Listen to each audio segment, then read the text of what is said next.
الصبح بدا من طلعته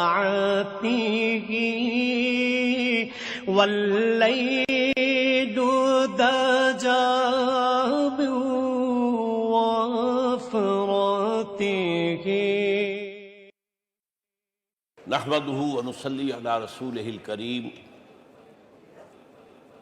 اما بعد فقد قال الله تبارك وتعالى كما ورد في سورة الأعراف اعوذ بالله من الشيطان الرجيم بسم الله الرحمن الرحيم فالذين آمنوا به وعزروه ونصروه واتبعوا النور الذي انزل معه اولئك هم المفلحون صدق الله العظيم رب اشرح لي صدري ويسر لي امري واحلل عقدة من لساني يفقهوا قولي اللهم ربنا الهمنا رشدنا واعذنا من شرور انفسنا اللهم صل على عبدك ونبيك ورسولك وحبيبك وخليلك محمد وبارك وسلم وسلم وبارك على جميع الانبیاء والمرسلین وعلى ملائکتک المقربین وعلى عبادک الصالحین وعلینا معهم یا ارحم الراحمین آمین یا رب العالمین۔ محترم وائس چانسلر صاحب، اساتذہ کرام، عزیز طلباء و طالبات، السلام علیکم ورحمۃ اللہ وبرکاتہ۔ آج جو مجھے موضوع دیا گیا ہے اس کے لیے میں نے سورہ اعراف کی آیت نمبر 157 کا آخری ٹکڑا جو ہے وہ آپ کو سنایا ہے۔ اس کا ایک پس منظر ہے وہ جان لیجیے۔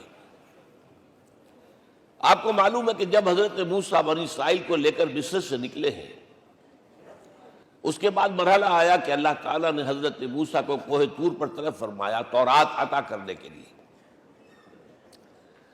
ان کی غیر حاضری میں ایک فتنہ کھڑا ہوا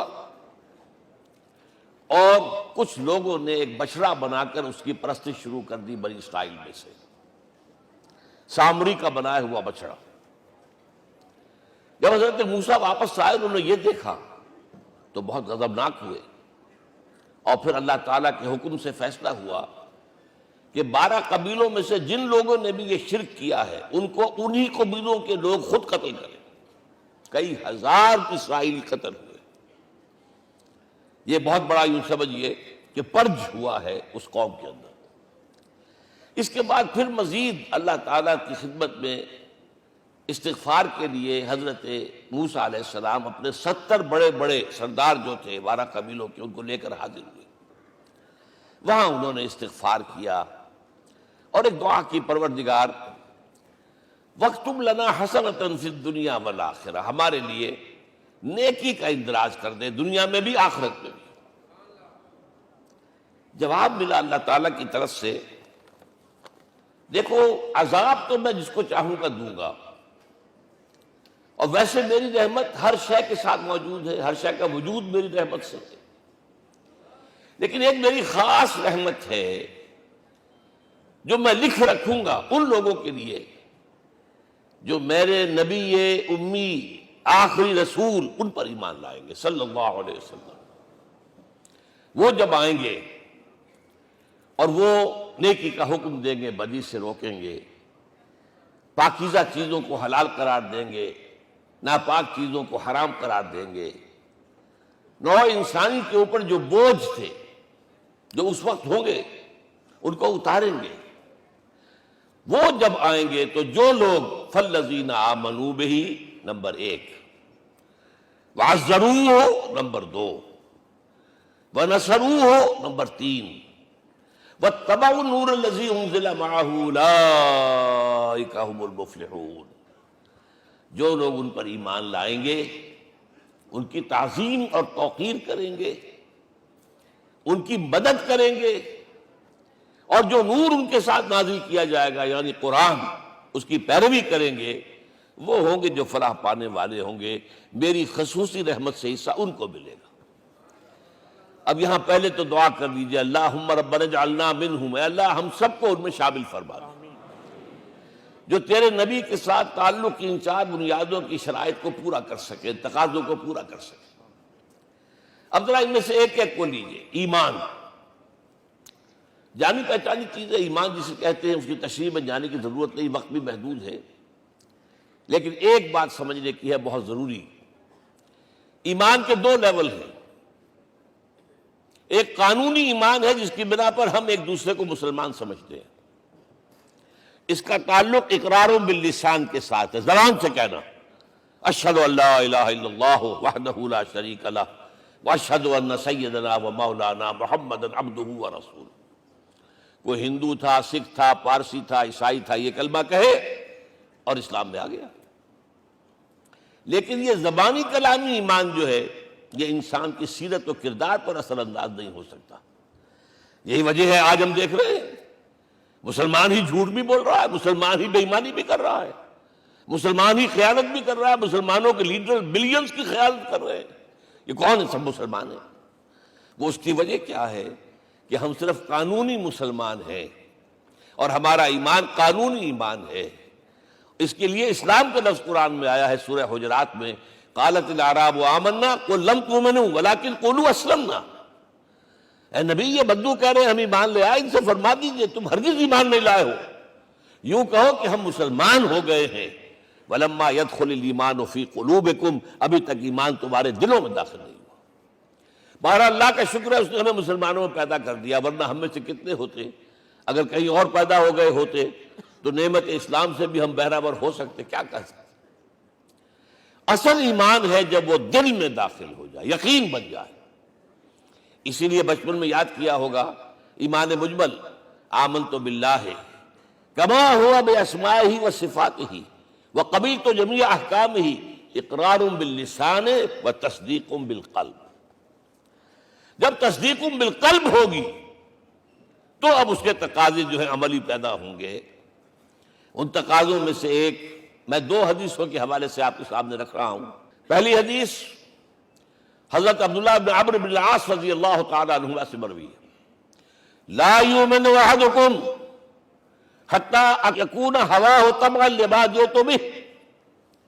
دیکھو تم میں سے کوئی شخص مومن نہیں ہو سکتا جب تک کہ اس کی خواہش نفس تابع نہ ہو جائے اس شریعت کے، اس قانون کے، اس ہدایت کے جو میں لے کر آیا ہوں۔ اگر عملاً تابع نہیں ہوئے تو حقیقتاً مومن نہیں ہو۔ دل میں جھانکو، Do I really believe that Muhammad is the Prophet of Allah? Do I really believe that Quran is the word of God? کبھی جھانکیے گا اندر، جواب ملے گا صحیح آپ کو۔ کیا کنوکشن ہے؟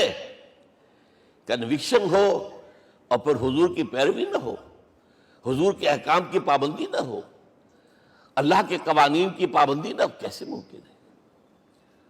حضور تو فرماتے ہیں صلی اللہ علیہ وسلم ایک ایسی بد اخلاقی اور کج خلقی پر صرف اسے کوئی گناہ کبیرہ بھی نہیں کہیں گے۔ فرمایا ایک مرتبہ واللہ لا یؤمن واللہ لا یؤمن واللہ لا یؤمن، خدا کی قسم فلاں شخص مومن نہیں ہے، خدا کی قسم فلاں شخص مومن نہیں ہے، خدا کی قسم فلاں شخص مومن نہیں۔ صحابہ کانپ گئے، کون بدبخت ہے جس کے بارے میں فرمایا جا رہا؟ پوچھا گیا من یا رسول اللہ؟ جواب سنیے اور اپنے غریب حالوں میں جھانکیے۔ وہ شخص الذی لا یامن جارہ بوائقہ، وہ شخص جس کی شرارتوں کی وجہ سے اس کا پڑوسی چین میں نہیں ہے، امن میں نہیں ہے، وہ مومن نہیں ہے، خدا کی قسم نہیں ہے، خدا کی قسم نہیں ہے۔ کیسے علیحدہ کر لیں گے اس ایمان کو اعمال سے اور ایمان کو اخلاق سے؟ آگے چلیے، وہ جو حدیث حضرت ابو ہریرہ سے، اور یہ متفق علیہ صرف بخاری کی نہیں ہے، بخاری جمع مسلم، لا یؤمن احدکم حتی اکون احب الیہ من والدہ وولدہ والناس اجمعین۔ تم میں سے کوئی شخص مومن نہیں ہو سکتا جب تک کہ میں اسے محبوب تر نہ ہو جاؤں، اپنے باپ سے بھی، اپنے بیٹے سے بھی، اور تمام انسانوں سے۔ جھانک لیجئے دل میں، صورتحال یہ ہے یا نہیں ہے؟ کیوں محبوب ہو جائیں؟ اس لیے کہ آپ کے ذریعے ہدایت ملی ہے، آپ کے ذریعے ہم اللہ سے جڑے ہیں، اور آپ کو معلوم ہے دنیا میں کوئی شاہ ہدایت نہیں، نعمت نہیں ہے جب تک کہ نعمت ہدایت نہ ہو۔ اگر صحت اچھی ہے، ہدایت نہیں ہے، تو بدماشیاں کریں گے، کیا کریں گے؟ آپ کو معلوم ہے صحت اچھی جو ہے کدھر جا کے کھپے گی اگر ہدایت نہیں ہے۔ اگر دولت ہے، ہدایت نہیں، کیا کریں؟ گلچھرے اڑائیں گے، عیاشیاں کریں گے، لوگوں پر اپنی دولت کا روب گانٹیں گے۔ اولاد ہے، ہدایت نہیں ہے، یہ اولاد سہان روح بھی بن جائے گی کہیں آپ کے لیے۔ کوئی شے نعمت نہیں ہے جب تک کہ نعمت ہدایت نہ ہو، اور ہدایت ہمیں ملی محمد الرسول اللہ صلی اللہ علیہ وسلم کے ذریعے۔ تو آپ سے بڑھ کر محبوب کون ہوگا؟ اس کے ضمن میں ایک بڑا پیارا واقعہ آتا ہے۔ حضرت عمر سے پوچھتے ہیں حضور ایک مرتبہ، عمر تمہیں مجھ سے کتنی محبت ہے؟ تو اندازہ کیجئے کہ اس قدر اپنائیت کسی سے ہوتی ہے تب یہ سوال ہوتا ہے، عمر تمہیں مجھ سے کتنی محبت ہے؟ عرض کیا حضور مجھے آپ دنیا کے ہر انسان سے زیادہ محبوب ہیں۔ فرمایا اور اپنی جان سے؟ ذرا سا توقف کیا، دل میں جھانکا، ہاں حضور اب میں یہ بھی کہتا ہوں کہ میری جان سے بھی زیادہ عزیز ہے مجھے۔ آپ نے فرمایا الان عمر اب پہنچے ہو جو مقام ہے، اب درکار ہے، جو مطلوب ہے۔ تو محبت اس درجے کی، اطاعت اس درجے کی اگر نہیں ہے تو ایمان نہیں ہے۔ ہاں قانونی ایمان ہے، اب مسلمان ہے، اللہ کا شکر ہے، بہت بڑا فضل ہے۔ اب اگلے بات پر آئیے، الضروح، ان کی توقیر، ان کی تعظیم کرے۔ یہ تعظیم کس درجے میں؟ اب وقت بہت کم ہے، میں صرف آپ کو سورہ حجرات سے مثال دے رہا ہوں۔ فرمایا گیا یا ایھا الذین آمنوا لا ترفعوا اصواتکم فوق صوت النبی ولا تجہروا لہ بالقول کجہر بعضکم لبعض ان تحبط اعمالکم وانتم لا تشعرون۔ اے ایمان والو، کبھی اپنی آواز کو حضور کی آواز سے بلند تر نہ کر دینا۔ کبھی جس طرح بلند آواز سے ایک دوسرے سے بات کرتے ہو ایسے نہ کر بیٹھنا، مبادا تمہارے سارے اعمال حق ہو جائیں اور تمہیں پتہ بھی نہ چلے۔ تم تو کہو گے میں نے کوئی گناہ کبیرہ تو نہیں کیا، میں نے کوئی ڈاکہ نہیں ڈالا، چوری نہیں کی، کوئی زنا نہیں کیا، کوئی شراب نہیں پی، لیکن یہ سوء ادب لا ترفعوا اصواتکم فوق صوت النبی ولا تجہروا لہ بالقول کجہر بعضکم لبعض ان تحبط اعمالکم وانتم لا تشعرون۔ یہاں ایک میں عملی بات بھی آپ کے سامنے رکھ دوں، صحابہ کے بارے میں تو بات سمجھ میں آ گئی کہ اپنی آوازیں پست رکھیں، ہم کیسے کریں؟ ہمارا ایک طرز عمل ہونا چاہیے۔ اگر کسی گفتگو میں کوئی شخص کہ حضور نے یہ فرمایا ہے، کبھی یہ نہ کہے میں نہیں مانتا، ہاں توقف کر لیں، بھائی میں تحقیق کروں گا کہ واقعی یہ حدیث صحیح ہے یا نہیں ہے، ٹھیک، ضروری نہیں کہ جو کہہ دے مان لیں آپ۔ محدثین نے کتنی محنتیں کر کر کے چھانٹی کی ہے، لہذا یہ، لیکن فوراً اگر آپ نے نہیں میں نہیں مانتا، یہ عقل کے خلاف ہے، یہ فلاں ہے، یہ وہ ہے، یہ ہے کہ جو آپ سوء ادب کے مرتکب ہو رہے ہیں نبی اکرم صلی اللہ علیہ وسلم کی بارگاہ میں۔ ہاں توقف کریں، غور کریں، تحقیق کریں، معلوم ہو کہ یہ حدیث پختہ نہیں ہے، مستند نہیں ہے، پھر دوسری بات ہے۔ اور یہ جان لیجئے ہمارا جو معاشرہ ہے اس کا ایک قانونی جو ہے احاطہ ہے، یہ بھی سورہ حجرات کی پہلی آیت ہے، یا ایھا الذین آمنوا لا تقدموا بین یدی اللہ ورسولہ۔ اللہ اور اس کے رسول کے احکام کا دائرہ ہے، اس کے اندر اندر رہو، باہر نہیں نکل سکتے۔ لیکن اس دائرے کے اندر ایک مرکزی شخصیت جس کی دل آویزی، جس کا حسن سلوک، جس کا حسن کردار، جس کا حسن اخلاق مرکز بن جائے، تمام لوگوں کی جذباتی محبت کا مرکز بن جائے، اگر یہ نہیں ہوگا تو معاشرہ مضبوط نہیں ہوگا۔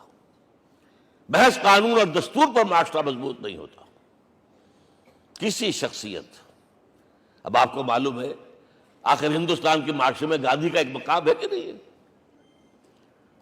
آخر یہ سارا معاملہ چل رہا ہے اسی کے گرد کے نہیں؟ ماؤ زے تنگ کے معاملہ ہے ہی کہ نہیں ہے؟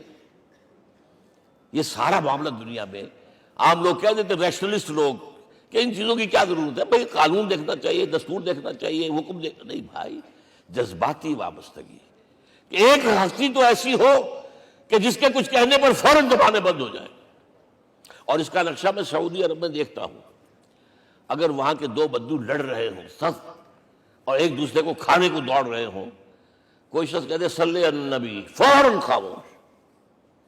معلوم ہوتا ہے آگ کے اوپر کسی نے پانی ڈال دیا، خاموش، صلی علی النبی، صرف یہ کہنے سے. یہ جذباتی وابستگی اگر محمد سے نہیں ہے صلی اللہ علیہ وسلم تو آپ کا معاشرہ کبھی مضبوط نہیں ہوگا. یہ مرکزی شخصیت، یہ مرکز ہے، اسی لیے ان کے احترام کا یہ درجہ ہے، کیونکہ اس سے کیا ہوگا، تمہارا شیرازہ بکھر جائے گا. اگر ان کے ساتھ جذباتی محبت نہیں ہوگی تمہارا شیرازہ بکھر جائے گا. یہ آیا معاملہ. اب میں آپ کو بتانا چاہتا ہوں تہذیب. ہمارے ہاں اصل میں بدقسمتی سے ہم سیرت کی تقریریں کرتے ہیں، حضور کی عظمت بیان کرنے کی کوشش کرتے ہیں. کچھ لوگ تو خیر حضور کی زلفیں ہیں، حضور کی آنکھیں ہیں، حضور کی کملی ہے، حضور کا سایہ نہیں تھا وغیرہ، یہ باتیں اپنی جگہ ہیں، ہر چیز ٹھیک ہے.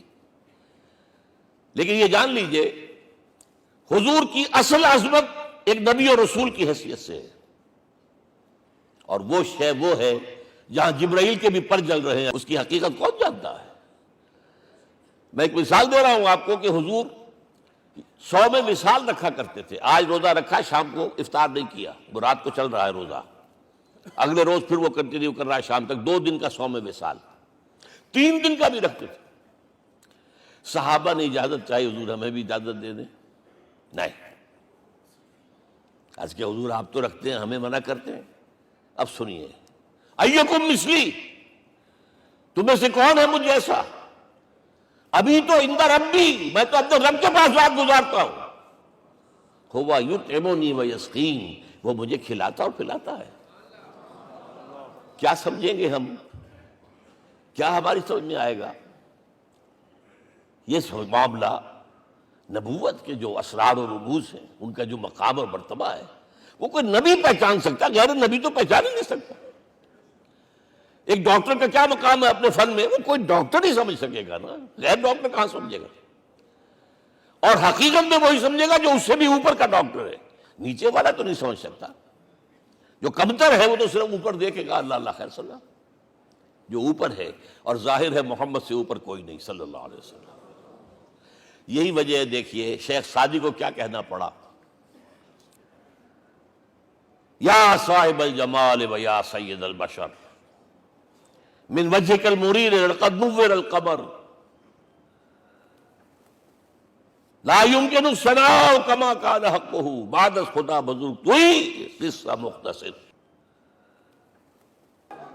اے محمد صلی اللہ علیہ وسلم، آپ کی ثنا جیسے کہ حق ہے ہو ہی نہیں سکتی. غالب اس سے بھی آگے گیا ہے، میں بات ابھی آپ کو سناتا ہوں شعر اس کا. آپ کی ثنا کا حق ادا ہو ہی نہیں سکتا، بس ہم یہ جانتے ہیں اللہ کے بعد آپ کا مقام.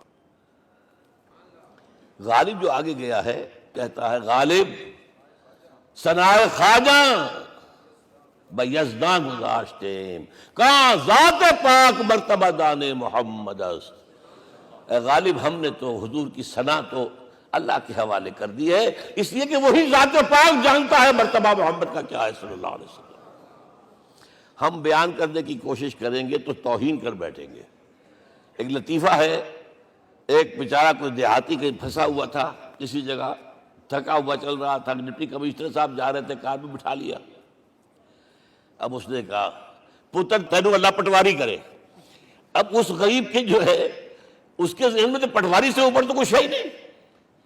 اس کے قلم سے جو ہے ادھر کا انتقال ادھر ہو گیا، ادھر کی ادھر چلی گئی. تو ڈی سی کو وہ تعریف کر رہا ہے اپنے سمجھ کے مطابق، پٹواری کرے. تو ہم کہیں پٹواری والا معاملہ نہ کریں. ہاں، ایک پہلو ایسا ہے جس کے حوالے سے حضور کی عظمت ہماری سمجھ میں آئے گی. حضور ایک انسان کی حیثیت سے کیا تھے، ایک باپ کی حیثیت سے آپ کا کیا طرز عمل تھا. ذرا یاد کیجئے، جگر گوشہ رسول حضرت فاطمہ بطول رضی اللہ تعالیٰ عنہ وہ حاضر ہوتی ہے، ابا جان دیکھیے چکی پیس پیس کر یہ گھٹے پڑ گئے میرے ہاتھ میں. کہ کنویں سے پانی لاتی ہوں، مشکیزیں کہ یہاں پر بندیاں پڑ گئی۔ حضور اب تو عام لوگوں پر بھی آسانیاں ہیں، لوگوں کے ہاں غلام آ گئے ہیں، کنیزیں آ گئی ہیں، مال و دولت آ گئی ہے، مجھے بھی کوئی غلام کنیز عطا ہو جائے۔ اور آپ کو معلوم ہے یہ لخت جگر، نور چشم، محمد کی سب سے پیاری بیٹی صلی اللہ علیہ وسلم، کوئی شک نہیں اس میں، فاطمہ، کیا بیتی ہوگی حضور کے قلب پر۔ لیکن فرمایا کیا بیٹی، یہ دنیا کی چیزیں ہمارے لیے نہیں ہیں، میں تمہیں اس سے بہتر شے دیتا ہوں، تسبیح فاطمہ، ہر نماز کے بعد 33 مرتبہ سبحان اللہ، 33 مرتبہ الحمدللہ، 33 مرتبہ اللہ اکبر کہہ لیا کرو۔ لیکن سوچ لیجئے دل پر کیا گزری ہوگی صلی اللہ علیہ وسلم۔ حضرت عائشہ سے پوچھئے، حضرت خدیجہ سے پوچھئے، حضور کیسے شوہر تھے؟ آپ سے زیادہ خواتین کے حق میں نرم، گھر کے کام کا جھاڑو دے رہے ہیں، کپڑے جو ہیں بوسیدہ انہیں سی رہے، گھر میں بیٹھے ہوئے، یہ کام کرتے تھے۔ بہرحال ایک بات میں آپ سے عرض کروں، آپ انسان کی جس حیثیت کا بھی ذہن میں تصور کریں گے وہ ساری حیثیتیں محمد میں موجود ہیں صلی اللہ علیہ وسلم۔ محمد حاکم کی حیثیت سے بھی ہیں، محمد سب سالار کی حیثیت سے بھی ہیں، محمد قاضی القضات بھی ہیں، محمد ہیڈ آف دی اسٹیٹ بھی ہیں، محمد بیویوں والے بھی ہیں، اولاد والے بھی ہیں، محمد 5 وقتہ امام بھی ہیں، جمعے کے خطیب بھی ہیں، مدرس قرآن بھی ہیں، مربی بھی ہیں، مزکی بھی ہیں، اور ہر میدان میں بلند ترین مقام۔ کوئی ایسی جامع شخصیت ملے گی؟ ہمارے ہاں تو حال یہ ہے کہ جو خطیب صاحب ہوتے ہیں وہ 5 وقتہ نماز کیسے پڑھا سکتے ہیں؟ ان کا تو اونچا مقام ہے، 5 وقتہ نماز کے لیے تو علیحدہ چاہیے امام آپ کو، اور وہاں بھی ایک امام سینئر ہوگا، وہ عشاء مغرب اور فجر پڑھائے گا، ایک جونیئر ہوگا بیچارہ، وہ جو خاموش نماز ہے وہ پڑھائے گا۔ 5 وقتہ نماز پڑھا رہے ہیں محمد صلی اللہ علیہ وسلم، اور خطیب بھی وہی ہے، مربی بھی وہی ہے، مزکی بھی وہی ہے۔ ہمارے ہاں جو لوگ تزکیہ نفس کے میدان میں ہیں وہ پھر جماعت کبھی نہیں کراتے، کبھی نہیں دیکھا ہوگا آپ نے کسی صاحب کو کراتے ہوئے۔ یہ جامعیت جو ہے، جامعیت کبریٰ، میں صرف ایک بات کہا کرتا ہوں، ایک اعتبار سے حضور کا اسوہ نامکمل ہے۔ آپ مجھے سوء ادب کا مرتکب نہ قرار دے دیں، اسوہ کیا ہے؟ عورت کے لیے اس کی اپنی نسوانی زندگی کے لیے اسوہ آپ میں نہیں ہے، آخر نصف انسانیت ہے، اسے بھی اسوہ چاہیے۔ یہ ہے جس کی وجہ سے حضور نے شادیاں کی ہیں زیادہ۔ خواتین کے لیے اسوہ حضور کے ازواج مطہرات ہیں، اور ان میں سب سے بڑھ کر جو بالکل یوں سمجھیے کہ آغاز کے اندر نوجوانی میں آ گئی ہیں حضور کی خدمت میں، نہایت ذہین و فطین، انہوں نے پھر عورت کی زندگی کے لیے حضور کا جو طرز عمل تھا وہ انہوں نے بیان کیا نا۔ اس لیے سورہ احزاب کے اندر اس کا تذکرہ ہے، جہاں یہ آتا ہے لقد کان لکم فی رسول اللہ اسوۃ حسنہ، وہیں پر یا نساء النبی لستن کاحد من النساء، اے نبی کی بیویوں تم عام عورتوں کے مانند نہیں ہو، تمہیں تو اسوہ بننا ہے امت کے لیے۔ اب اس سے اگلا قدم میں بڑھا رہا ہوں آگے، اور اس کے ساتھ جڑ جائے گی تیسری بات۔ تیسری بات کیا ہے؟ وَنَصَرُوهُ، اس کی مدد کریں صلی اللہ علیہ وسلم۔ پہلی بات تو یہ نوٹ کیجئے، حضور انتہائی غیور انسان تھے، انتہائی غیور۔ یہ کہا جاتا ہے کہ اگر حضور گھوڑے اس میں سوار ہوتے تھے اونٹ پر اور آپ کا کوڑا نیچے گر گیا تو آپ یہ کسی سے نہیں کہتے تھے کہ ذرا یہ میرا کوڑا مجھے پکڑا دینا، یہ بھی گوارا نہیں تھا، آپ اونٹ بٹھا کر نیچے اتر کر اپنا کوڑا خود اٹھاتے تھے۔ کسی سے اپنے ذاتی کام کے لیے کوئی مدد مانگنا امکان ہی نہیں۔ بلکہ ایک واقعہ تو وہ ہے جب بھی میں تذکرہ کرتا ہوں میری آنکھوں میں آنسو آ جاتے ہیں، یہ ہجرت کے وقت کا واقعہ ہے۔ آپ کو معلوم ہے حضور نے تمام مسلمانوں کو مکے سے جانے کی اجازت دے دی، چلے جاؤ مدینے، چلے جاؤ مدینے، آپ خود تھے موجود، اس لیے کہ رسول اپنے مقام کو نہیں چھوڑ سکتا وداؤٹ ایکسپریس پرمیشن فرام اللہ سبحانہ وتعالی۔ اب حضرت ابوبکر پوچھ رہے ہیں حضور اجازت آ گئی؟ نہیں آئی. آ گئی نہیں آئی، دن گزر رہے ہیں. حضرت عائشہ کی روایت ہے کہ ایک روز ہم نے دیکھا دوپہر کے وقت آ رہے ہیں حضور، کپڑے سے اپنا سر جو ہے ڈھانپا ہوا ہے. عرب میں دوپہر کے وقت وزٹ کرنا جو ہے یہ ان کے خلاف دستور ہے، ان کی تہذیب کے خلاف ہے. یہ قیلولے کا وقت ہوتا. تو حیران ہوئے. آتے ہی فرمایا ابوبکر ہجرت کی اجازت ہو گئی. اب انتہائی خوشی سے اور بڑی امید میں کہ بڑی شاباش ملے گی، حضرت ابوبکر فرماتے ہیں، عرض کرتے ہیں حضور میں نے 2 اونٹیاں تیار کر رکھی ہیں، خوب کھلا پلا کے انہیں فرما کیا ہوا ہے، یہ ہجرت میں ہمارے کام آئے گی. حضور تھوڑا سا توقع فرماتے ہیں، پھر کہتے ہیں اچھا ٹھیک ہے، ایک میں استعمال کروں گا لیکن میں اس کی قیمت ادا کروں گا. حضرت ابوبکر رو پڑے. حضور مجھ سے یہ مغایرت، سائے کے تناب کے ساتھ رہنے والا، اس سے یہ مغایرت، ذرا سے اشارے پر اپنی کم سن بیٹی پیش کر دی نکاح کے اندر، اس سے یہ مغایرت. رو پڑے.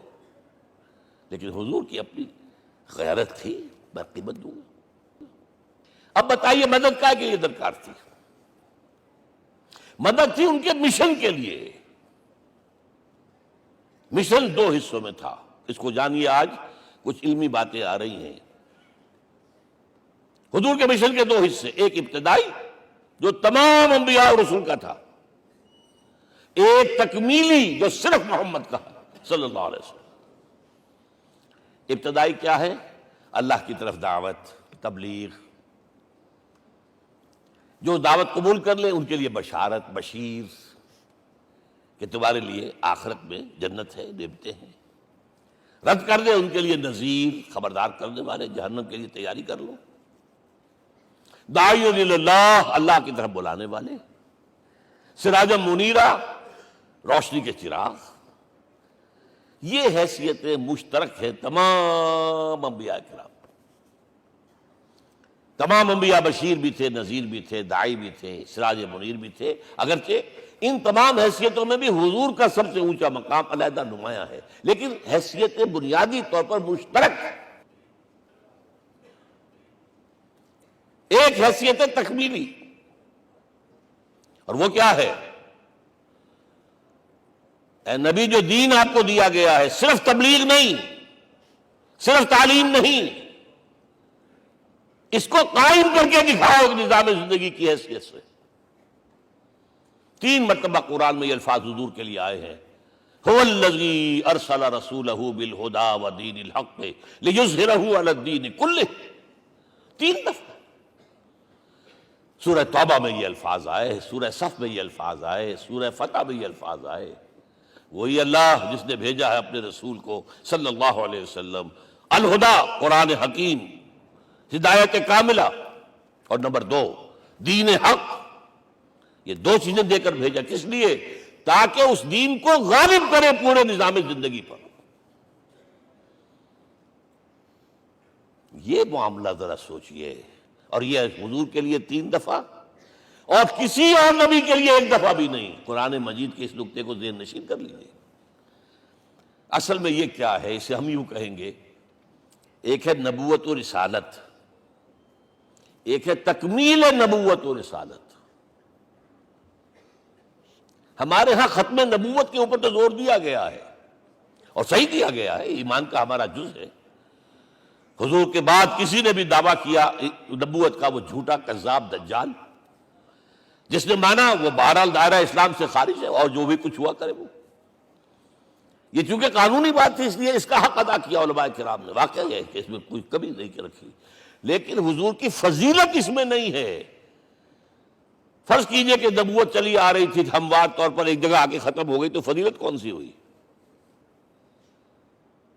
نہیں، نبوت و رسالت تدریجاً ترقی کرتے ہوئے اپنے نقطۂ عروج کو پہنچ کر ختم ہوئی. یہ ہے فضیلت. اب آپ سوچئے، الہدا دیا گیا حضور کو، تو کیا تورات میں ہدایت نہیں تھی؟ سورہ اعراف کی آیت ہے، سورہ مائدہ کی، انا انزلنا التوراۃ فیہا ھدی ونور. ہم نے نازل کی تھی تورات، اس میں ہدایت بھی تھی، نور بھی تھا، ہم مانتے ہیں اللہ کی کتاب تھی۔ وہی فرمایا ہے انجیل فیہ ھدی و نور، اس میں ہدایت بھی تھی، نور بھی تھا۔ پھر یہ الہدیٰ قرآن آیا، یہ کیا ہے؟ ہدایت نے درجہ بدرجہ ترقی کرتے ہوئے قرآن میں آ کر کامل ہو گئی، ہدایت کامل۔ وجہ کیا ہے؟ انسان کا شعور بھی تو درجہ بدرجہ بڑھا ہے۔ ایک وقت تھا ہمارا بچپن تھا، فکر کے اعتبار سے، سوچ کے اعتبار سے، علم کے اعتبار سے، ہمارے آباء و اجداد کبھی جو رہتے تھے غاروں کے اندر یا کبھی آئے ہیں تو کیا تھا ان کے پاس؟ اب اس وقت جو ہے کسی کو آپ پرائمری کے بچے کو پی ایچ ڈی ڈاکٹر رکھ دیجئے ٹیوٹر، تو کیا پڑھائے گا؟ پڑھائے گا تو وہی جو پرائمری کا بچہ سمجھ سکے۔ لہذا وہ جو کہا گیا تھا آدم کو اس زمین کی خلافت دیتے، فَإِمَّا يَأْتِيَنَّكُم مِّنِّي هُدًى فَمَن تَبِعَ هُدَايَ فَلَا خَوْفٌ عَلَيْهِمْ وَلَا هُمْ يَحْزَنُونَ۔ یہ ہدایت رفتہ رفتہ آئے گی آئے گی آئے گی آئے گی۔ اور یہ بات جان لیجئے، پروفیسر ڈاکٹر محمد شریف نے جو کتاب لکھی ہے فلسفے کی تاریخ پر، اس میں بتایا ہے کہ 1200 برس انسانی تاریخ کے بہت ہی پروڈکٹیو ہے فلسفیانہ فکر کے لیے۔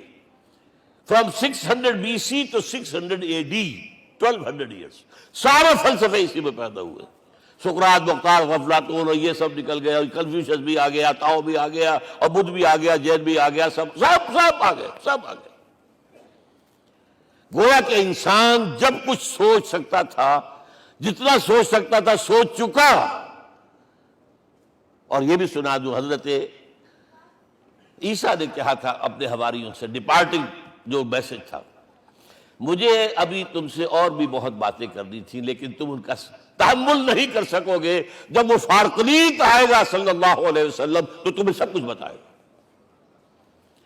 لہذا جب انسان بلوغت کو پہنچا ہے فلسفیانہ فکر کے اعتبار سے، تب، اور یہ بھی نوٹ کر لیجئے، بہت اہم بات کہہ رہا ہوں، چند مہینے غار حرا کی تنہائیوں میں اللہ تعالیٰ نے حضور کو وہ سارا ذہنی سفر طے کرایا ہے۔ کیا کرتے تھے حضور جا کر غار حرا میں؟ کبھی سوچا آپ نے؟ اگر آپ یہودیوں میں پیدا ہوئے ہوتے تو یہودی طرز پر آپ عبادت کرتے، اگر کہیں عیسائیوں میں پیدا ہوتے تو عیسائیوں کی طرف پر آپ تو نہیں تھے، آپ تو پیدا وہ مشرکین میں شرک کرنے کا امکان ہی نہیں آپ کے لیے، تو کیا کرتے تھے؟ حدیث کے الفاظ یہ یتحنث فی، وہاں جا کر عبادت کرتے تھے۔ اب شارحین حدیث نے بہت عمدہ لکھا ہے، کانا صفت و تعبد ہی فی غار حرا التفکر والاعتبار۔ غار حرا میں آپ کی عبادت فکر، غور و فکر، تفکر و اعتبار، جس کی میں تعبیر یہ کر رہا ہوں، جس کو کہا کبھی اکبر اللہ آبادی نے، خدا کے کام دیکھو بعد کیا ہے اور کیا پہلے، نظر آتا ہے مجھ کو بدر سے غار حرا پہلے۔ تم غار حرا کو نہیں جانتے؟ مصطفیٰ اندر حرا خلوت گزید، قوم آئین و حکومت آفرید۔ The most productive part of the period life of Muhammad is that which he passed in غار حرا۔ فکر کی ساری جو ہیں بلندیاں طے کی، تب آیا ہے اقرا بسم ربک، اب اللہ کا الہدیٰ شروع ہوا ہے۔ اچھا، اسی طرح نمبر 2، دین حق مکمل ہوا ہے۔ ورنہ جب ہم کبھی غاروں میں رہتے تھے کسی میونسپلٹی کا بھی سوال نہیں، نظام کسے کہیں گے؟ پھر یہ ہے کہ قبائلی نظام آیا، چلیے ایک شیخ ہے اس کا کہنا ماننا ہے سب کو، کچھ نظام تو بن گیا نا۔ اور نظام جہاں آئے گا جکڑ بندی ہو جائے گی، اب تم فلاں قبیلے کے شخص ہو، اس کا قبیلے کا سردار یہ، تمہیں حکم ماننا پڑے گا، اس قبیلے کی روایت یہ ہے، تمہیں پیروی کرنی پڑے گی، you have to do it whether you like it or not. پھر آپ کی سٹی اسٹیٹس وجود میں آئی، پھر امپائرز وجود میں آ گئے۔ 400-500 برس سے رومن امپائر، 400-500 برس سے ایرانین امپائر عرب کے اوپر ایسے تھی جیسے افغان کے سر کے اوپر بہت بڑا جو ہے پگڑ رکھا ہوتا ہے۔ کتنا بڑا ہوتا ہے؟ وہ کسی نے شعر کہا بھی تھا، مجھے تو اب یاد نہیں، کہ سر پہ باندھے ہوئے پورا افغانستان۔ میرا خیال ہے ضمیر جعفری۔ تو کیا تھا یہ جزیرہ نما عرب؟ یہ جزیرہ کہلاتا ہے، الجزیرہ، الجزیرہ، اس لیے کہ نیچے آپ کو معلوم ہے بحیرہ عرب، ادھر جو ہے خلیج آ رہی ہے آخر تک، ادھر سے بحیرہ قلزم جا رہا ہے، اور پھر خلیج عقبہ آ گئی ہے، تو یہ سارا جو ہے جزیرہ نما ہے، اس سے پیننسولا۔ لیکن عرب اوپر دو اور ہیں، عراق عرب، شام عرب۔ عراق عرب پر قبضہ ایران کا، شام عرب پر رومیوں کا۔ اور جب یہ سلطنتیں بن گئیں تو گویا کہ انسان شکنجے میں آ گیا۔ ظلم، محنت کرے کسان، عیش کرے جاگیردار، اور بادشاہ محل بنائے، لگان وہاں سے آ رہا ہے۔ از جفائے دے خدایاں کشتے دہ خانہ خراب۔ کرگے پر بیٹھا ہوا کوئی کھدر بن رہا ہے، ٹیکس دو۔ بادشاہ محل بھی بنائے گا، یاشیاں بھی کرے گا، سارا نسوانی حسن جو ہے کوہ قاف کا لے آئے گا اپنے ہاں، اور پھر فوج بھی رکھے گا۔ ذرا تم نے گردن اٹھائی تو تمہاری سرکوبی کرنے کے لیے فوج تیار ہے۔ یہ جب جکڑ بند آئی ہے انسان پر، تب محمد کو بھیجا گیا ہے۔ دلی بیٹ، اسے آزاد کرانے والا، دین حق دیا گیا۔ یہ دین حق قرآن مجید میں اسی لیے کہا گیا، یہ میں کہہ رہا ہوں تکمیل رسالت النبوت۔ الیوم اکملت لکم دینکم واتممت علیکم نعمتی ورضیت لکم الاسلام دینا۔ آج میں نے تمہارے لیے تمہارے دین کو کامل کر دیا ہے، یہ مکمل نظام زندگی ہم نے دیا ہے، پہلے تھا ہی نہیں۔ لہذا کسی اور نبی سے یہ نہیں کہا گیا کہ اس کو غالب کرو، میں نے آپ کو بتا دیا کہیں نہیں ہے۔ نہ نوح، نہ ہود، نہ صالح، نہ ابراہیم، نہ موسیٰ، نہ عیسیٰ، کوئی بھی نہیں۔ اور حضور سے کہا گیا یہ دین اب غالب کرو۔ اگر صرف تم کتاب میں لکھ کر دے جاؤ اور اس کے مثال پیش نہ کر سکو، دنیا کہے گی بہت اچھی شاعری ہے۔ آج بھی آپ کو معلوم ہے دی ریپبلک کتاب زندہ ہے، لیکن آج تک ایک دن کے لیے بھی وہ نظام پہ قائم ہوا ہے۔ ہم یہی کہیں گے کہ ٹھیک ہے، یہ جو ہے ایک خواب ہے، اللہ اللہ سر، اس کے سوا کیا یوٹوپیا ہے۔ اس نظام کو قائم کر کے دکھاؤ۔ اب آپ اس کو اینالائز کر لیجئے، اچھی طرح سمجھ لیجئے۔ It was the revolutionary role which was assigned to محمد صلی اللہ علیہ وسلم۔ نظام کو بدلنا، اسی کا نام تو انقلاب ہے۔ انقلاب کسے کہتے ہیں؟ دنیا میں دو نظام ایک جگہ نہیں ہو سکتے، مذہب 100 بھی ہو سکتے ایک جگہ۔ مذہب لمیٹڈ ہے، آپ کی ذاتی زندگی، آپ کے کچھ عقائد ہیں، کچھ عبادات ہیں، کچھ رسومات ہیں، کچھ سوشل رائٹس ہیں، یہ ہے بس۔ تو یہ تو 100 بھی دے کین کو ایگزسٹ۔ امریکہ میں کتنے ہیں؟ مسلمان گئے مسجدیں بنا لی ہیں، ہندو گئے مندر بنا لیے ہیں، سکھ گئے ہیں ان کے گردوارے بنے ہوئے ہیں، سلوتے یعنی یہودیوں کے عیسائیوں کے تو بے شمار ہے ہی ہے، لیکن ہے ہم مذہب۔ لیکن دین تو دو نہیں ہو سکتے، یا ڈیموکریسی ہوگی یا بادشاہت ہوگی، ایک تو دو تو نہیں ہو سکتے۔ یا کیپٹلزم ہوگا یا سوشلزم ہوگا، دو تو نہیں ہو سکتے۔ یا تھیوکریسی ہوگی یا ڈیموکریسی ہوگی، دو نہیں ہو سکتے۔ اور یہ بھی آپ کو معلوم ہے دنیا میں کہیں ویکیوم نہیں ہے، نظام کے اعتبار سے کبھی نہیں رہا ہے، ہر ایک نظام موجود ہے۔ آپ کوئی دوسرا نظام لانا چاہتے ہیں، پہلے اس کو جڑ سے اکھیڑنا پڑے گا۔ گفت رومی ہر بنائے کوہنا کا آباداں کنند، تو نہ دانی اولاں تعمیر راں ویراں کنند۔ رومی نے کہا ہے کہ دیکھو، اگر کوئی نئی تعمیر تمہیں کرنی ہو تو تم جانتے نہیں ہو پہلے پرانی تعمیر کو گرانا پڑتا ہے۔ پہلے آپ نظام جڑ سے کھینچ کر پھینکیں گے باہر، تب نظام لائیں گے نا۔ اور یہ ظاہر بات ہے جو نظام بھی ہے اس کے ساتھ ویسٹڈ انٹرسٹ ہے، اس کے ساتھ پریولیج کلاسز ہیں، دے وانٹ اسٹیٹس کو، وہ کوئی تبدیلی نہیں ماننے کو تیار، کیونکہ اسی نظام کی شاخوں پر تو ان کے گھونسلے بنے ہوئے، وہیں سے تو مفادات ان کے وابستہ ہیں۔ لہذا نظام جو ہے بدلنے کے لیے جانیں دینی پڑتی ہیں، خون بہانا پڑتا ہے، جان جوکھوں کا کام کرنا پڑتا ہے، اس کے بغیر نظام نہیں بدلتا۔ اور محمد کا رول صلی اللہ علیہ وسلم، یہ ہے وہ عظمت محمد کی جو انسان نے پہچانی ہے۔ میں 3 گواہیاں آپ کے سامنے پیش کر رہا ہوں، 1 from the east, 2 from the west, 3 کئی ملوے ہے۔ یہی لاہور 1920، یہاں ایک بریڈلا ہال ہوتا تھا، اس بریڈلا ہال میں ایم این رائے کی ایک تقریر۔ And who was M. N. Roy? Personal friend of Lenin, member of the Communist International, He knew what revolution is. اور اس نے ہسٹوریکل رول آف اسلام تقریر کی لاہور کے اندر 1920 میں، اور اس نے کہا تاریخ انسانی کا عظیم ترین انقلاب وہ تھا جو محمد نے برپا کیا صلی اللہ علیہ وسلم۔ میں تو اس کی ذہانت کی داد دیے بغیر نہیں رہا۔ اس نے کہا بعض مورخین یہ جو فتوحات کی ہیں صحابہ کرام نے، ان کو سمجھ بیٹھتے ہیں جیسے اٹیلا نے فتوحات کی ہیں یا چنگیز خان نے کی ہیں یا کسی اور، کہاں وہ کہاں یہ، وہاں صرف تباہی آتی تھی، اور محمد صلی اللہ علیہ وسلم کے پیروکاروں نے جب دنیا فتح کی ہے، نئی تہذیب دی ہے، نیا تمدن دیا ہے، نیا نظام دیا ہے، روشنی دی ہے، علوم کو تازہ کیا ہے، علوم ایجاد کیے ہیں، یہ ہے وہ انقلاب جو محمد نے برپا کیا صلی اللہ علیہ وسلم۔ یہ کتاب آج بھی ہندوستان میں چھپتی ہے، بمبئی میں، دی ہسٹوریکل رول آف اسلام، اور میں سمجھتا ہوں کہ ہندو ہے، کمیونسٹ ہے، اور گواہی دے رہا ہے۔ دوسرا، یہ تو چونکہ بڑی ریسنٹ پاسٹ کی بات ہے، ڈاکٹر مائیکل ہارٹ ایک کتاب لکھتا ہے دی 100، اور اس کا سب ٹائٹل کیا ہے؟ A selection and gradation of the 100 most influential personalities of the human race, human history۔ پوری انسانی نسل میں سے ان لوگوں کو چن لو جنہوں نے اس کی تاریخ کے دھارے کے رخ کو موڑا ہو۔ ادھر جا رہا تھا ادھر کر دیا، ادھر جا رہا تھا ادھر کر دیا۔ جن لوگوں نے بھی تاریخ کا دھارا موڑا، پہلے سلیکٹ کر لو، سلیکشن۔ 100 آدمی کا نام آ گئے، اب گریڈیشن، ان میں سب سے زیادہ کس نے کیا،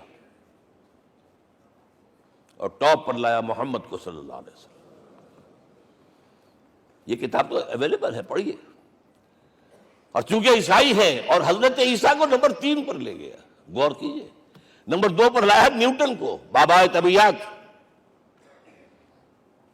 اور پھر کہتا ہے naturally I O an explanation. میں عیسائی ہوتے ہوئے I'm placing Muhammad at top. How?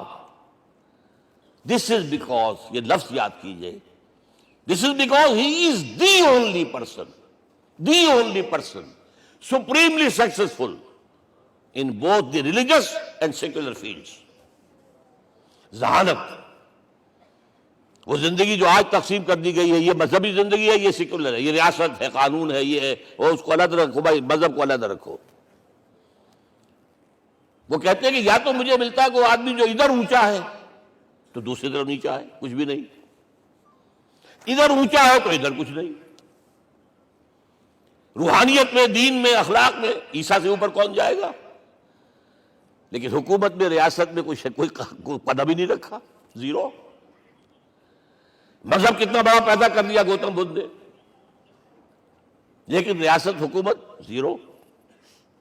اور بڑے سے بڑے جو ہے شہنشاہ اور بڑے سے بڑے کانکرس، کوئی چلا آیا ہے، آپ سوچئے جو گریک آ رہا ہے، جو سکندر اعظم کہاں سے چل کر مقدونیہ سے کہاں پہنچ گیا؟ بیاس تک۔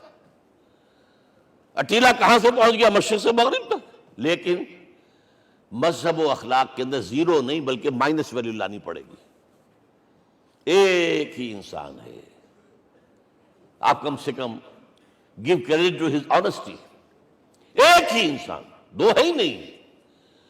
He is the only person supremely successful in both the religious and the secular fields۔ اب آئیے تیسری میں گواہی دے رہا ہوں ایک ایسے شخص کی جو ویسے شاتم رسول ہے، گالیاں دی ہیں اس نے، بدترین گالیاں دی ہیں، رقیق حملے کی، جیسے رشدی نے کیے ہیں، ایسے تسلیمہ نسیم نے کیے ہیں، سب اس طرح کے کیے ہیں۔ وہ ایچ جی ویلز ہے،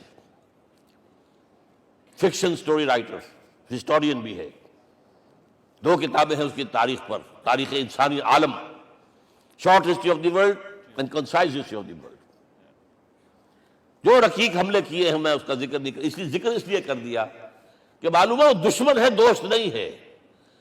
اگر کسی کا دوست ہوگا تو تعریف کر ہی گا، وہ دشمن ہے، میں اسٹیبلش کرنا چاہتا ہوں، he is enemy۔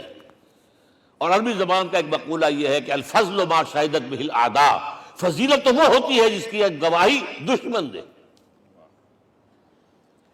جب وہ آیا ہے concise history of the world میں، چیپٹر آخری حضور کا، جو حضور کے چیپٹر میں جو آخری بات، خطبہ حجۃ الوداع کو کوٹ کیا ہے، لا فضل لعربی علی عجمی ولا لعجمی علی عربی ولا لأحمر علی اسود ولا لأسود علی احمر الا بالتقوی۔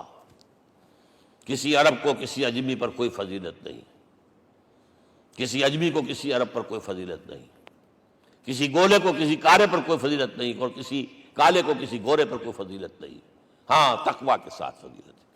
اب ذرا میرا ایک ایک لفظ نوٹ کیجئے، کیا لکھتا ہے اس پر؟ Although the sermons of human freedom, fraternity and equality were said before also, and we find a lot of these sermons in Jesus of Nazareth، مسیح ناصری حضرت عیسیٰ علیہ السلام کے ہاں بھی وعظ تو ہمیں بہت ملتے ہیں، but it must be accepted that it was Muhammad صلی اللہ علیہ وسلم who for the first time in history established a society based on these principles۔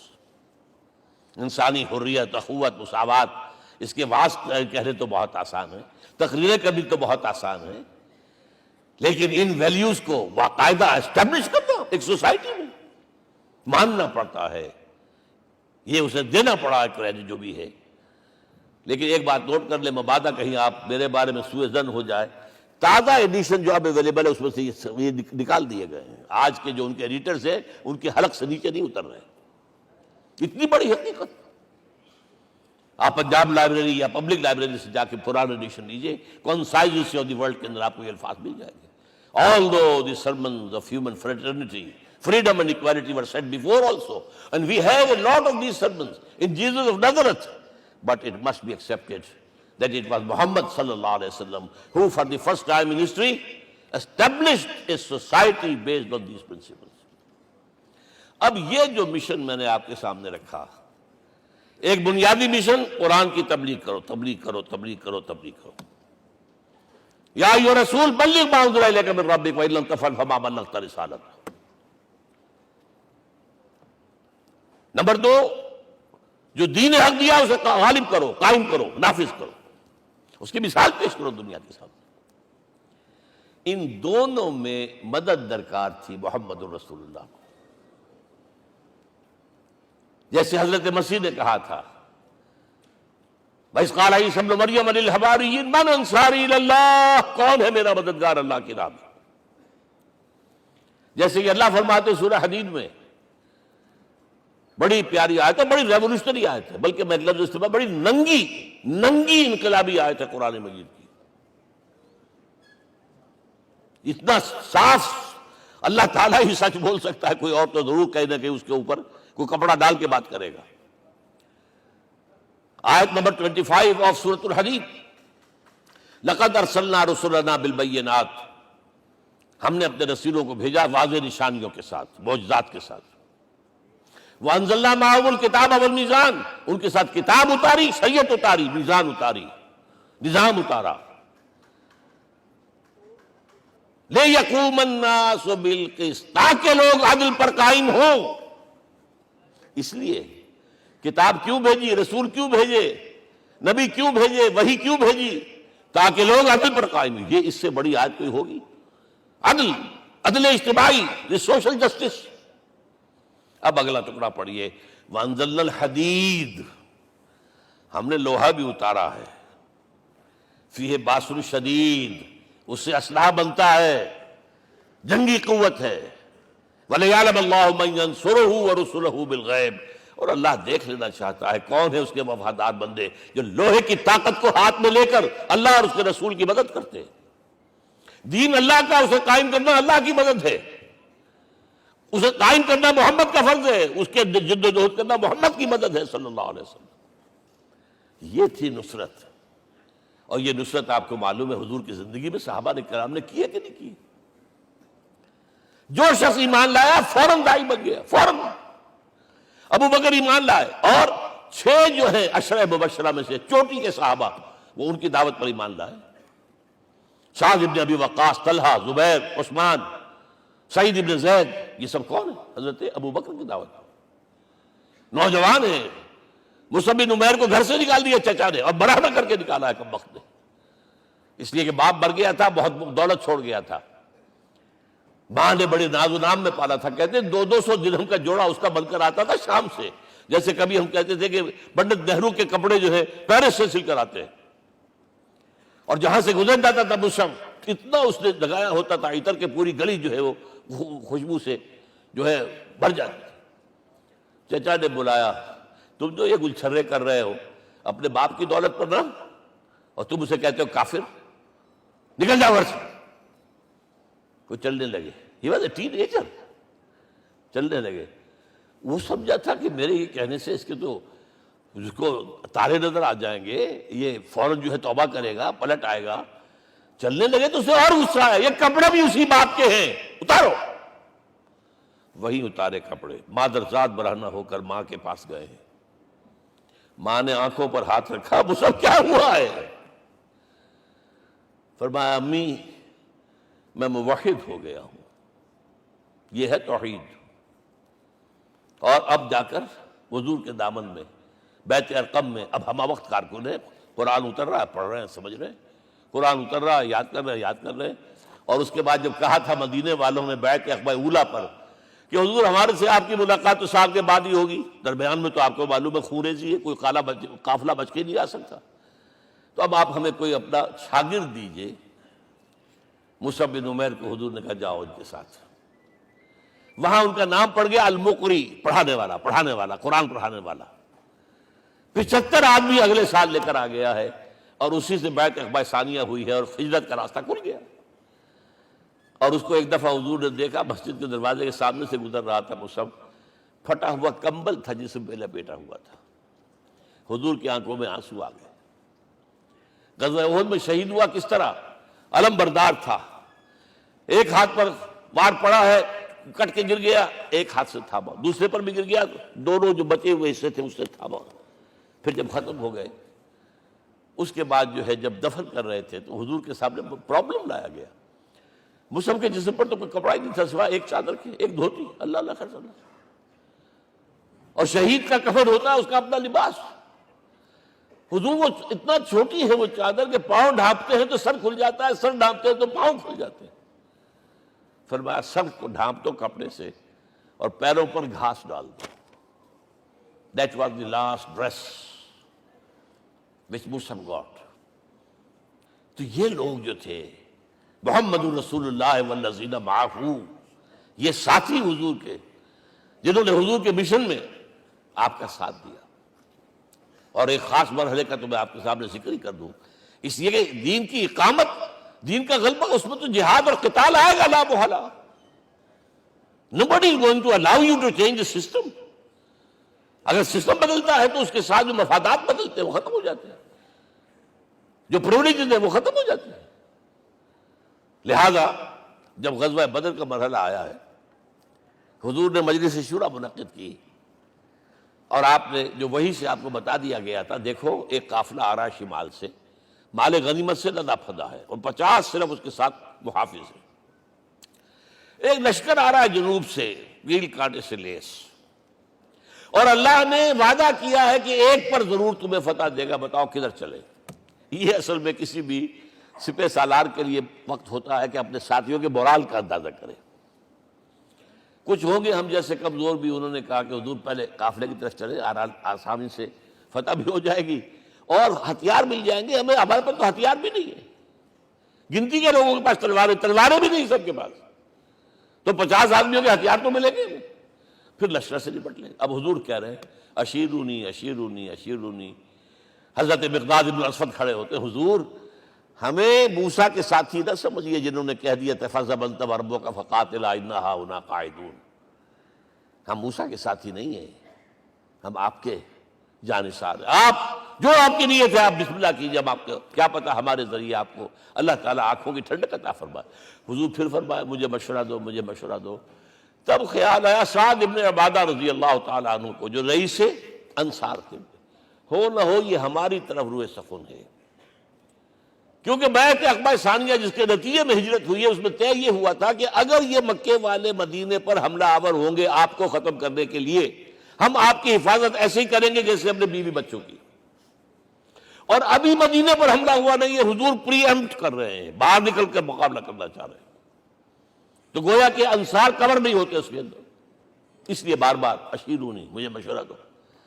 اب سعد بن عبادہ کھڑے ہوتے ہیں، کانک تعنینا یا رسول اللہ صلی اللہ علیہ وسلم، اے اللہ کے رسول شاید آپ کا روح سخن ہماری جانب ہے، فإنا آمنا بک وصدقناک، ہم آپ پر ایمان لا چکے ہیں، ہم نے آپ کی تصدیق کی، اب ہمارے پاس چوائس کون سا ہے؟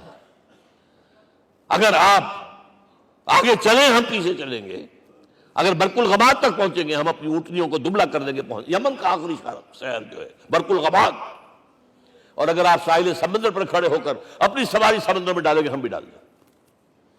بہرحال یہ مراحل ہیں کہ جن سے گزر کر حضور نے اللہ کے دین کو غالب کیا اور قائم کیا، اور اس ہر سطح پر، ہر مرحلے پر صحابہ کرام نے آپ کا ساتھ دیا، جہاں آپ کا پسینہ گرا وہاں انہوں نے اپنی خون کی ندیاں بہا دی۔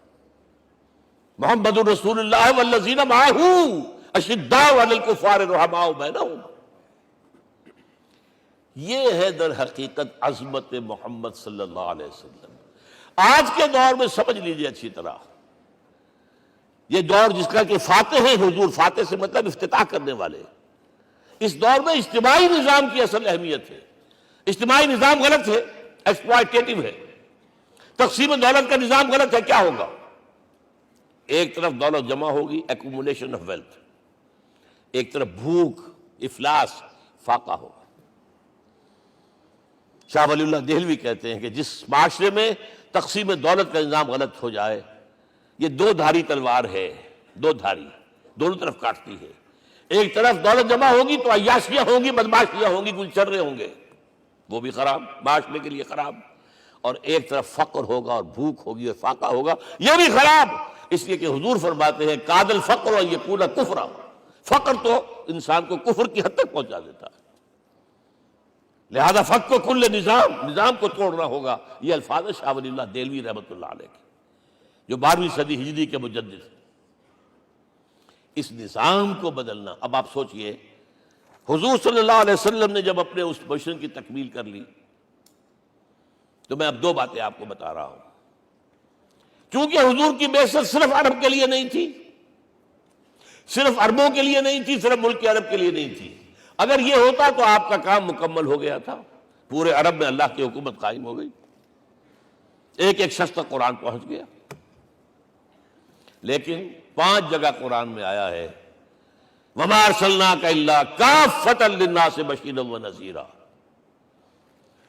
ہم نے نہیں بھیجا آپ کو مگر تمام انسانوں کے لیے بشیر اور نذیر بنا کر۔ لہذا کام مکمل نہیں ہوا۔ اقبال کہتا ہے وقت فرصت ہے کہاں، کام ابھی باقی ہے، نور توحید کا اتمام ابھی باقی ہے۔ یہ بھی تکمیل رسالت کا مظہر ہے کہ حضور سے پہلے کوئی رسول پوری نوع انسانی کے لیے نہیں بھیجا گیا، آپ پہلے رسول ہیں اللہ کے اور آخری جو پوری نوع انسانی کے لیے بھیجے گئے۔ حضرت عیسیٰ نے بھی یہی کہا تھا اپنے حواریین سے، تو سینٹ پال نے اسے تبلیغی مذہب بنایا ہے۔ انجیل میں اب بھی الفاظ موجود ہیں کہ I have been sent in search of the lost sheep of the house of Israel، میں تو اسرائیل کے گھرانے کی کھوئی ہوئی بھیڑوں کی تلاش میں بھیجا گیا ہوں، صرف بنی اسرائیل کے لیے۔ قرآن بھی کہتا ہے رسولا الی بنی اسرائیل، واحد رسول ہیں جو پوری دنیا کے لیے بھیجے گئے۔ اچھا، کہہ دینا تو آسان ہو گیا، اس کا مطلب کیا ہے؟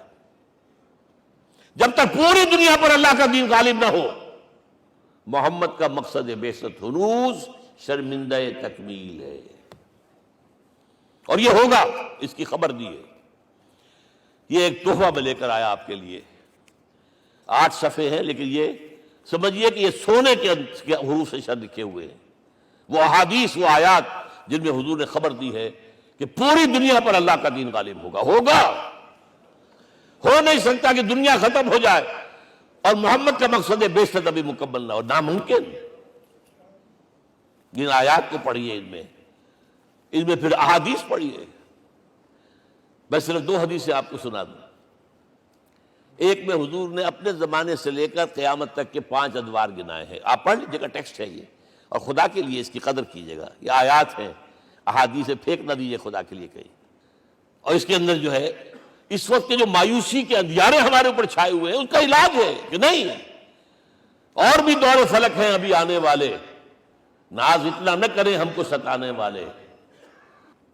بہرحال حضور نے جب اپنا مشن عرب کی حد تک مکمل کر لیا تو اب ایک بات نوٹ کیجئے، خطبہ حجۃ الوداع 1.25 لاکھ کا مجمع، حضور نے اپنے اس خطبے میں اپنی تعلیمات کے جو اہم نکات تھے انہیں اور دہرایا 3 مرتبہ ایک بات کی ہے۔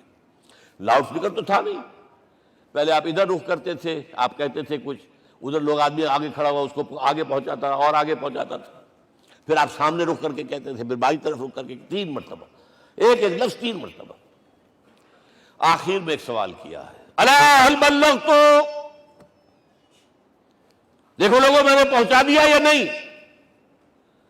کیونکہ قرآن میں تحدید آئی تھی، اے نبی یا ایھا النبی بلغ ما انزل الیک من ربک وان لم تفعل فما بلغت رسالتہ، اے نبی جو کچھ تم پر نازل کیا گیا اللہ کی طرف سے پہنچا دو، اور اگر نہیں کیا تو رسالت کا حق ادا نہیں ہوگا۔ اور اس میں سورہ اعراف کی آیت نمبر 6 اگر پڑھ لیں، فَلَنَسْأَلَنَّ الَّذِينَ أُرْسِلَ إِلَيْهِمْ وَلَنَسْأَلَنَّ الْمُرْسَلِينَ، ہم ان سے بھی پوچھیں گے جن کی طرف رسولوں کو بھیجا، اور رسولوں سے پوچھیں گے ہم نے تمہارے پاس اپنا پیغام پہنچایا تھا، تم نے پہنچایا کہ نہیں لوگوں کو؟ اس لیے حضور نے گواہی دی، الا هل بلغت، دیکھو میں نے پہنچا دیا کہ نہیں؟ اور جواب کیا ملا؟ انا نشهد انك قد بلغت رسالتہ واديت الامانۃ ونصحت الامۃ وکشفت الغمۃ، ہم گواہ ہیں حضور آپ نے رسالت کا حق ادا کر دیا، امانت کا حق ادا کر دیا، ہماری خیر خواہی کا حق ادا کر دیا، اور گمراہی کے اندھیرے جو ہے انہیں چھانٹ کر رکھ دیا۔ اب آپ نے آسمان کی طرف نگاہ کی، انگشت شہادت سے وہی 3 مرتبہ، اللہم اشہد اللہم اشہد اللہم اشہد، اللہ تو بھی گواہ ہے، یہ مان رہے۔ یہ ہے سائی آف ریلیف، یہ بوجھ جو میرے کندھے پر آیا تھا، انا سنلقی علیک قولا ثقیلا، یہ اب منتقل ہو گیا، اب امت کو منتقل ہوا۔ لہذا آخری لفظ کیا تھا؟ فَلْيُبَلِّغِ الشَّاهِدُ الْغَائِبَ، اب جو یہاں موجود ہیں ان کا فرض ہے کہ پہنچائیں ان کو جو یہاں نہیں ہے۔ میں صرف تمہارے لیے رسول نہیں ہوں، ایک فرد نوع بشر تک دنیا میں جو اس وقت ہے، اور ایک فرد نوع بشر جو آخر تک آئے گا قیامت تک، اس تک قرآن پہنچانا تمہارے ذمہ ہے۔ ہم نے نہیں پہنچایا، اسی لیے آج ہم اللہ کے عذاب میں ہیں۔ آج کیوں ذلیل کے کل تک نہ تھی پسند گستاخی فرشتہ ہماری جناب میں؟ 1.5 بلین مسلمان، لیکن عزت نام کی کوئی شے ہے؟ G7 G9 G11 G13 G15 کوئی مسلمان بھی ہے ان میں؟ نہ 3 میں نہ 13 میں، نہ G7 میں نہ G15 میں، نن۔ اتنی بڑی تعداد، سیکیورٹی کونسل میں کسی سیٹ کی امید ہے؟ نن۔ آپ کے وسائل پر ان کا قبضہ ہے، آپ کی ٹیکسیشن کے احکام وہاں سے آ رہے ہیں، ریٹس بڑھاؤ، چینی کے اس کے بڑھاؤ، اور فلاں کے بڑھاؤ، اور بجلی کے بڑھاؤ، اور تیل کے بڑھاؤ، کیا ہو رہا ہے؟ کیوں دلیل ہے؟ اور نمبر 2، آج دنیا میں خون اگر بہ رہا ہے تو صرف مسلمان کا ہو گیا، مانند آب ارضا مسلمان کا لہو۔ 60 سال سے کشمیر اور فلسطین، پھر درمیان میں صومالیہ، چچنیا، کوسوو، یہ سب بوسنیا، پھر آپ کو معلوم ہے فلپائنس، پھر جو کچھ ہوا افغانستان میں، اور جو کچھ ہوا اب ہو رہا ہے، جو کچھ ہوا عراق میں۔ یہ کیوں ہے؟ We are criminals number 1. We have not done our duty. ہم نے قرآن کو اپنا امام نہیں بنایا، دوسروں کے سامنے کیا پیش کریں گے؟ ہمارا اپنا سارا نظام سود کے اوپر مبنی ہے۔ بہرحال پہلا فرض یہ ہے، اب اس کو پہنچاؤ، اور یہاں تک فرمایا بلغوا عنی ولو آیۃ، پہنچاؤ میری جانب سے چاہے ایک ہی آیت، preach on my behalf۔ یہ کام جو ہے، جو کہا گیا تھا، واقعہ یہ کہ میں 50 برس سے کر رہا ہوں، یہ آج کی بات نہیں ہے۔ تکمیل اور تدوین فن میں جو بھی حفیظ کا حصہ ہے، نصف صدی کا قصہ ہے، 2-4 برس کی بات نہیں۔ میں میڈیکل کالج کے زمانے سے درس قرآن دے رہا ہوں، جب یہ طلبہ کے اجتماعات کے درمیان درس قرآن ہوتا تھا، جماعت اسلامی کا رکن تھا تو درس قرآن ہوتا تھا، اور اس کے بعد سے میری زندگی کا بیشتر وقت اس میں لگا، بیشتر اور بہتر۔ یہ حضور کا حکم ہے، پہنچاؤ میری جانب سے چاہے ایک یاد پہنچاؤ۔ اچھا، نمبر 2، اب حکم دیا گیا، اس کی مثال میں دے رہا ہوں آپ کے سامنے۔ جب ایران کے ساتھ جنگ شروع ہوئی ہے تو سپہ سالار افواج ایران رستم نے وفد بلایا اے عربو، تم پہلے بھی ہم پر حملے کیا کرتے تھے، لیکن پہلے لوٹ مار کر کے واپس چلے جاتے تھے۔ یہ جان لیجئے، یہ ہسٹری کا ایک موقع ہے خاص، کہ ایک سیٹلڈ سویلائزیشنز ہوتی ہیں اور ایک وہ جو رہتے ہیں سطح مرتفع پر، وہاں پانی نہیں ہوتا، وہ فصل کہاں سے آ جائے گی، یا ریگستان میں جو وہاں بستے ہیں وہ کیا کرتے ہیں؟ وہ وقتاً فوقتاً جاتے ہیں، جھپٹا مارتے ہیں، لوٹ مار کرتے ہیں، لے کر وہاں سے دولت آتے ہیں، اسی پر ان کی گزارا تھا۔ تم پہلے بھی آیا کرتے تھے، لوٹ مار کر کے چلے جاتے، اس دفعہ پیچھا بھی چھوڑ رہے، وجہ کیا؟ ایسی پیاری، یہ کئی روایتوں میں آیا ہے، الفاظ مختلف ہو سکتے ہیں۔ جو مسلمان وفد کا سربراہ تھا اس کا جواب سنیے، انا قد ارسلنا، دیکھو رستم، پہلے ہم خود آتے تھے، اب ہمیں بھیجا گیا ہے، اللہ نے بھیجا محمد کو، محمد نے بھیجا ہمیں صلی اللہ علیہ وسلم۔ کس لیے؟ لنخرج الناس من ظلمات الجہالت الى نور الایمان ومن جور الملوک الى عدل الاسلام، اس لیے بھیجا گیا ہمیں کہ نوع انسانی کو شرک اور کفر کی جہالتوں سے نکال کر ایمان کی روشنی میں لائیں، اور بادشاہوں کے ظلم و ستم کے پنجے سے نجات دلا کر عدل اسلام۔ دیکھو ہمارا خلیفہ چٹائی پر بیٹھتا ہے، عمر رضی اللہ تعالیٰ عنہ، اس کے تو کوئی خدم و حشم نہیں ہے، کوئی باڈی گارڈ نہیں ہے۔ ایک آیا تھا سفیر ایران کا، مدینے میں آ کر گھوما پھرا، کوئی محل نظر نہیں آیا اسے، پوچھتا ہے مسلمانوں سے، اینا ملک، بھائی تمہارا بادشاہ کہاں ہوتا ہے؟ جواب ملا، لیسا لنا ملکن بل لنا امیر، ہمارا کوئی بادشاہ نہیں، ہمارا امیر ہے۔ کہاں ہے بھائی؟ ہمارے بیت المال کے کچھ اونٹ گم ہو گئے تھے کہ بھائی ملے نہیں، ہمارا خلیفہ تلاش کرنے گیا۔ اب اس نے کسی کو لیا ہوگا، آئیڈینٹیفائی کر سکے، ڈھونڈ کر جا کر ایک جگہ دیکھا، دھوپ تیز ہو گئی تھی، حضرت عمر تھک گئے تھے، لہذا ایک درخت کے سائے میں اپنے کوڑے کا تکیہ بنا کر لیٹے ہوئے استراحت فرما رہے، کوئی خادم نہیں، کوئی خدم و حشم نہیں، کوئی باڈی گارڈ نہیں۔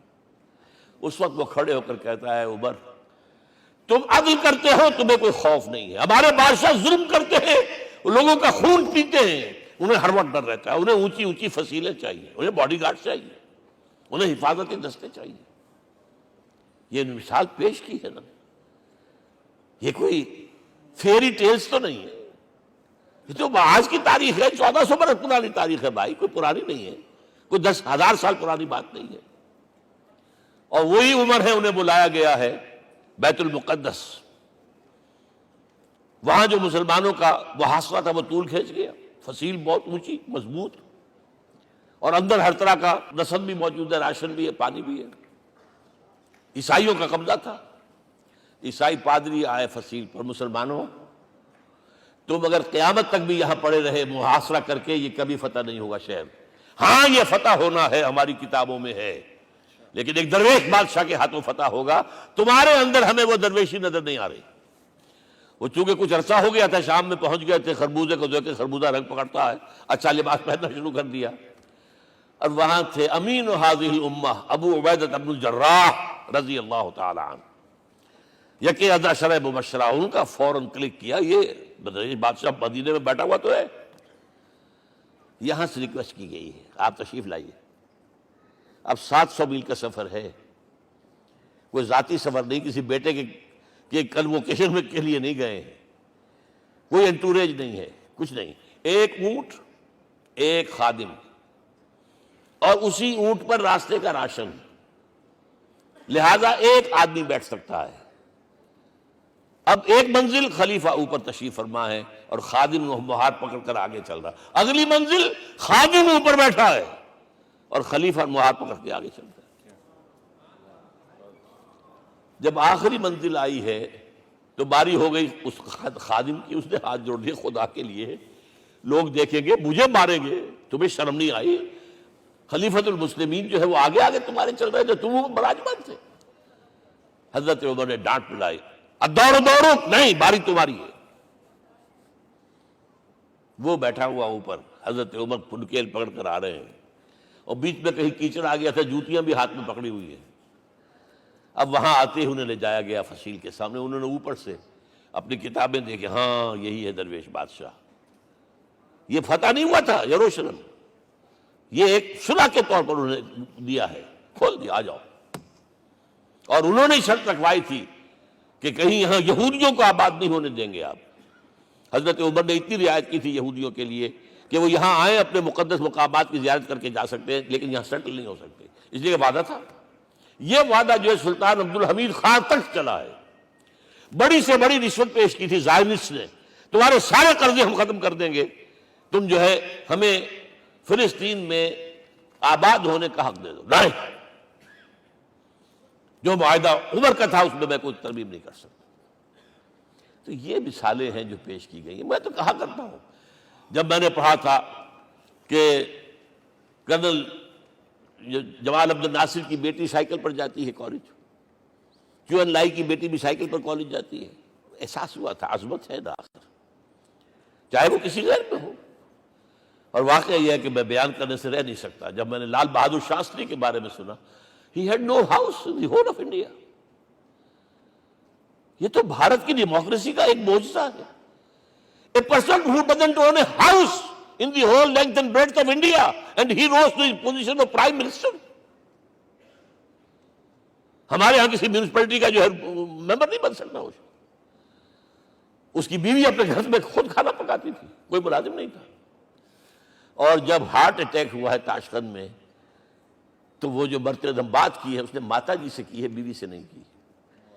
یہ ہماری مشرقی روایات ہیں، ماں کا مقام۔ لیکن یہ تمام مثالیں جو ہیں، پوری نوع انسانی 10 مرتبہ پیدا ہو کر ختم ہو جائے، حضرت عمر والی مثالیں نہیں لا سکتے۔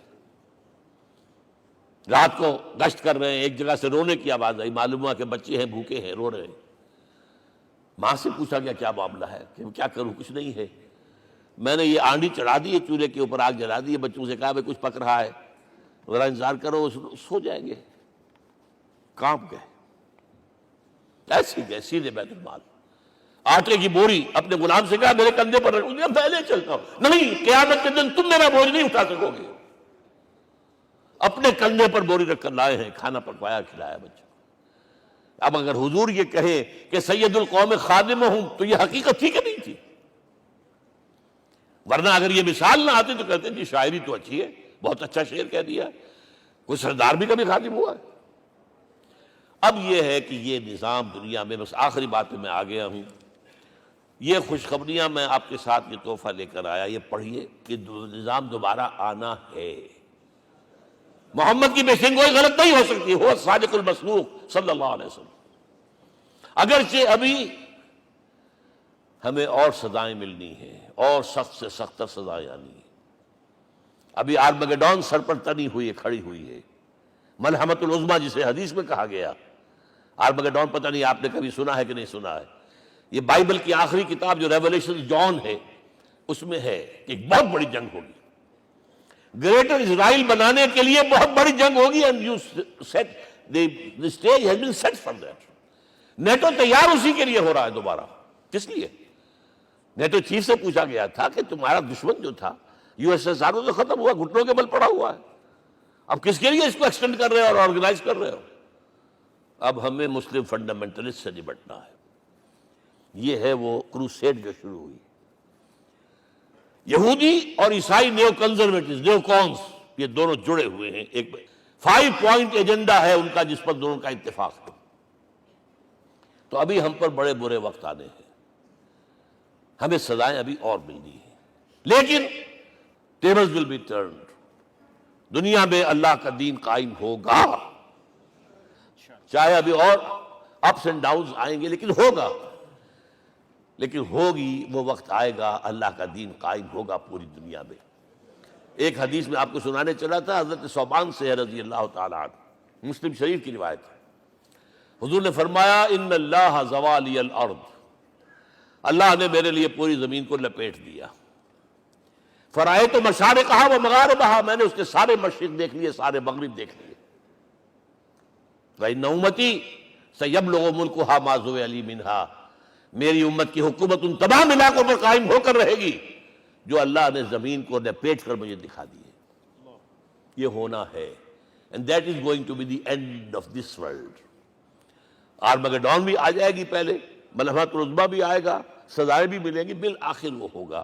لیکن آخری بات، میرے اور آپ کے لیے مسئلہ لمحہ فکریہ کیا ہے؟ میں اور آپ کہاں کھڑے ہیں؟ Are we on the side of Allah or on the side of America? بہرحال یہ تو جو اپس اینڈ ڈاؤنز آنے ہیں، میرے اور آپ میں سے ہر شخص کے سوچنے کی بات یہ ہے، یہ تو انقلاب تو آئے گا، حضور کے ذریعے سے آیا، کچھ لوگ حضور کے ساتھی بن گئے، ان کی دنیا بن گئی، آخرت بن گئی، قیامت میں کے بعد جو کچھ ملنا ہے اللہ تعالیٰ روح و ریحان و جنت النعیم. کچھ رہ گئے کہ چاہے سگا چچا تھا محروم رہ گئے، ابو لہب. آج بھی یہ قافلہ ادھر چل رہا ہے.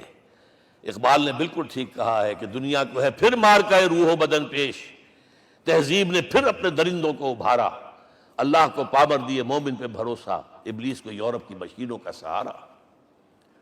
اور صحیح کہا ہے، آخری بات جو کہہ رہا ہوں، ایک نقطہ میرا رہ گیا ہے، وَاتَّبَعُوا النُّورَ الَّذِي أُنزِلَ مَعَهُ، چوتھی بات، اور یہ کہ وہ لوگ جو اس نور کا اتباع کریں گے کہ جو ان کے ساتھ نازل کیا قرآن، اس لیے کہ قرآن ہی ذریعہ ہے، آلہ انقلاب ہے. قرآن انسانوں کو بدلتا ہے، افراد کو، افراد مل کر جماعت بن کر وہ جو انقلاب برپا کرتے ہیں. بٹ انڈیویجول چینج، اقبال کے الفاظ میں چوں بجا در رفت جہاں دیگر شود، یہ قرآن اگر کسی کے باطن میں اتر جاتا ہے تو اس کے اندر انقلاب آ جاتا ہے. He is a change person from within. وَاتَّبَعُوا النُّورَ الَّذِي أُنزِلَ مَعَهُ. لیکن آخری دور کے بارے میں چند اشعار سنا رہا ہوں. شب گریزاں ہوگی آخر جلوہ خورشید سے، یہ چمن معمور ہوگا نغمہ توحید سے، ہو کر رہے گا. اور پھر دلوں کو یاد آ جائے گا پیغام سجود، پھر جبیں خاک حرم سے آشنا ہو جائے گی. اور آنکھ جو کچھ دیکھتی ہے لب پہ آ سکتا نہیں. میں بھی حیرت ہوں کہ دنیا کیا سے کیا ہو جائے. آب روان کبیر تیرے کنارے کوئی دیکھ رہا ہے کسی اور زمانے کے خواب. وہ زمانہ آنا ہے، لیکن دیکھنا یہ ہے کہ میرا اور آپ کا اس میں کتنا حصہ ہے. اقول قولی ھذا واستغفر اللہ لی ولکم ولسائر المسلمین والمسلمات.